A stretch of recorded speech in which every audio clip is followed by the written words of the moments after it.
Hello everyone, welcome back to my channel. I'm Bill. We are in the fantasy trip in the Labyrinth book for this video. We are on IQ 14 spells. This is the continuation of the spells videos. So without further ado, we'll look to see what spells are available for IQ 14 spellcasters. If a non-spellcaster wanted to take it, they needed an IQ of 14 and they needed to spend 3 IQ points to learn it. If a spellcaster was trying to learn it, they just spend 1 point, but they have to have an IQ of 14. 4-hex illusion. Lets a wizard create an illusion no greater than 4 hexes in size. Costs 3 mana. Illusions can be pretty potent. After I finish doing all the spells, I'll continue the spells with talking about illusions for its own video. Dispel illusions. Causes all illusions within 5 megahexes of the wizard's own megahex to vanish immediately, regardless of their size and who created them. Costs 5 mana. Duplicate writing. It's a thrown spell. Copies one side of a handwritten page of a reasonable size in a close approximation of the original type or handwriting in plain blue ink. The caster must hold the page to be copied and concentrate for a minute. The copy will appear in his other hand. The copy will be completely accurate on a successful roll against the caster's dex. A failure will, for instance, misspell words the caster cannot spell. Only on a critical failure will there be a meaningful errors. The GM makes the roll. The wizard cannot know how good the copy is without checking carefully. This spell can be of use to copy a page from a grimoire, which is not itself magic, but cannot copy a spell scroll. The spell provides both ink and paper, and a duplicate page is easy to recognize as such. A duplicate of a calligraphied and ornamented page will copy all the colors in the same blue. Thus, it is possible, by writing in red ink on black paper, for instance, to create a document that is hard to magically copy. Such documents, however, are very hard for the regular readers to deal with, and a critical spell success against an uncopyable document would yield a readable copy anyway. Cost 2 mana.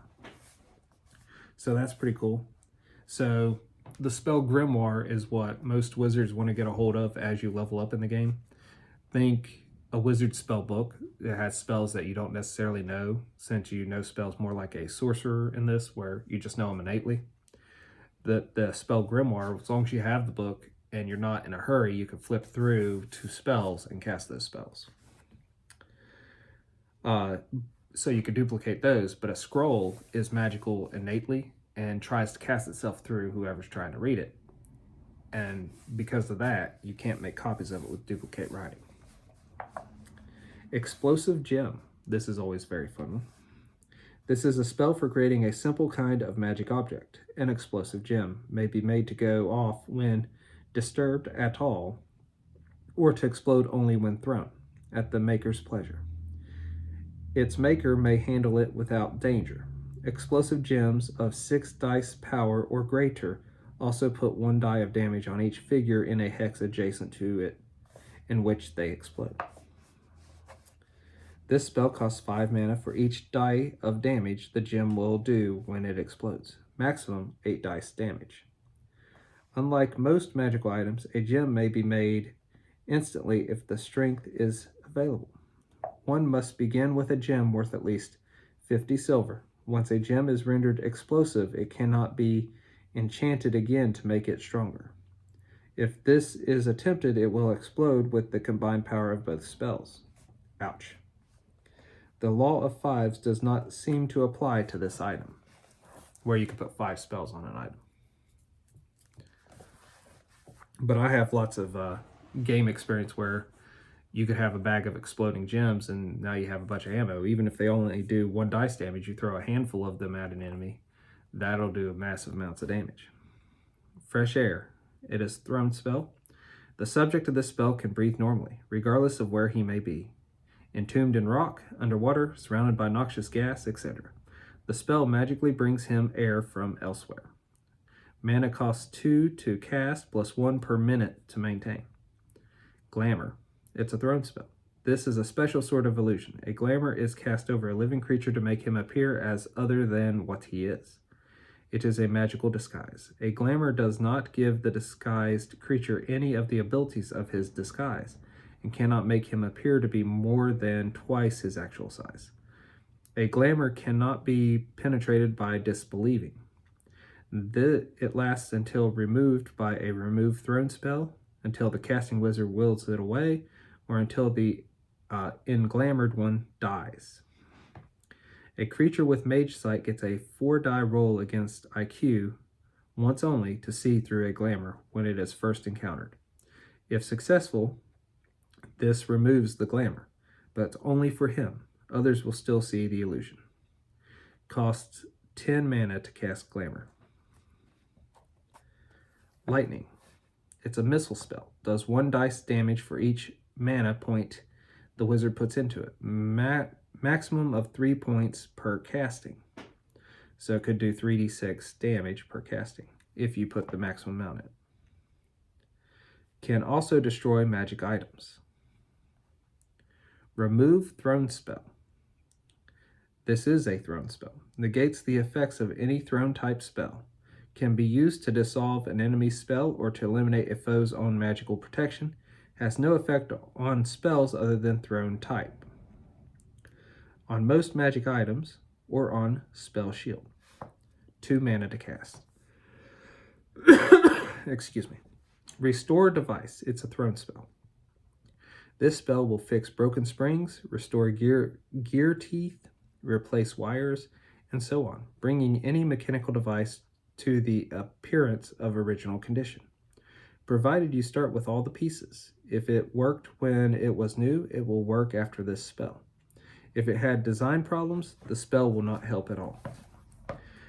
The Mechanicans will tell you that a magically restored device is likely to fail again in the same way, and they are right. A good Mechanican will look at wear patterns and rebuild a device to avoid them. While this spell mindlessly restores a gadget's original state using its original and probably weakened parts, but it's fast. Cost to cast depends on both size and complexity. 12 for a hand-sized object like a crossbow. 24 for something like a clock that might take both hands to hold. 50 for something that fills a hex. Large devices are unusable and difficult. Spell Shield. It is a thrown spell. Prevents any spell, hostile or otherwise, from being cast on its subject. That is protection against effects of all special, missile, and thrown spells. And the occult damage from a staff. Does not affect spells already cast. Does not protect against ordinary physical force, including damage done by created beings or things, damage done by weapons, ordinary or magical, or the effects of magic ropes and slippery floors. When a spell hits a figure protected by Spell Shield, the wizard casting the spell loses the entire mana cost for the spell, because it succeeded but was nullified. Exception: a wizard casting a death spell at a protected figure loses only 1 mana. Cost of the Spell Shield, 3 mana plus 1 per turn it is maintained. Summon Giant. If there's a few summonings you definitely want this one. Brings a giant. Strength of 30, dex of 9, so it's not likely to hit very often. IQ of 8, movement allowance of 10, no armor. Its club does 3d6 plus 3 damage. So if it manages to hit, it's rolling 3 6-sided dice plus 3 damage. Its hit points will be equal to its strength, so it's going to have 30 hit points. So it can take a pretty good hit every turn. And it follows the wizard's orders. Costs 4 mana plus 1 each turn the giant stays. So, and if nothing else, that's a very big distraction to the enemy if a giant appears amongst the party and starts fighting their forces. Summon Lesser Demon. Allows a wizard to summon a minor demon who will perform 1 service for him or fight for 12 turns.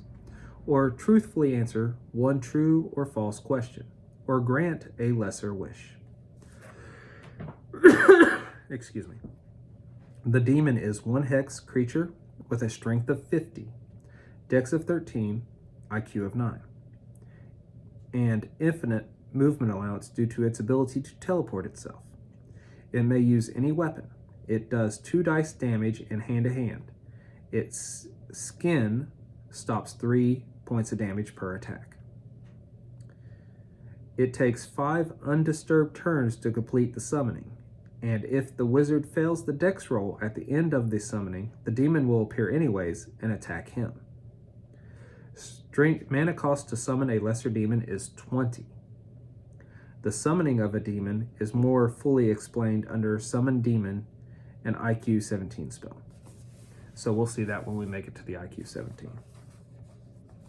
But either way, everything I've read previously to this, summoning demons in the labyrinth is bad. But your villains are going to do it if you're the game master, so you need to kind of know what all they can do and how they can do it. Telepathy. It's a thrown spell. Lets a wizard read the mind of one subject. Costs 4 mana to establish, +1 per turn it is held. Wizards can ask subjects 2 questions per turn, and the subject will answer to the best of his or her knowledge. Works best on humanoids, but language is no barrier. Wizard must be in physical contact with the subject, so a hostile subject had better be tied up or held. A hostile subject gets a 4 die saving roll versus IQ to avoid having his mind read. So, a subject must be conscious. This spell will work on animals, but they may not know much. It will not work on dragons. It may be used to give information rather than take it, but it's still at only 2 pieces of data per turn. And then the final spell for IQ 14 is Weapon/Armor Enchantment. It's a thrown spell. This is the simplest spell to enchant objects. With this spell, armor and shields can be enchanted to enhance their protective value, and the weapons can be enchanted to hit more often and or do more damage. Excuse me. For details on casting this spell, see Creating Magic Items, page 149. Any suit of armor or any shield can be enchanted to stop more damage. Applying this spell once will reduce an item that magically stops 1 extra hit per attack.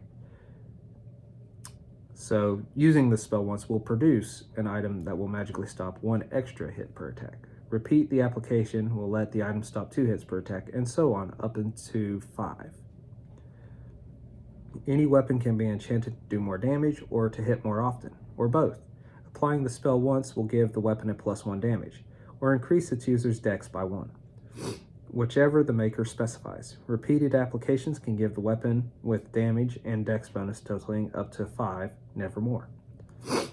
An item that is both offensive and defensive, a pike shield or a main gaunch, for instance, could have both offense and defense bonuses on it, but not totaling more than 5. This spell, in all its forms, is permanent. It may be removed by Remove Thrown spell like any other thrown spell, but the bonus on a multiply enchanted object must be removed 1 at a time. And that's how you enchant your weapons and armor in the fantasy trip. So if you have any questions about the IQ spells, put them in the comments below. If you enjoyed it, put it in the comments below. Until we all game again, guys,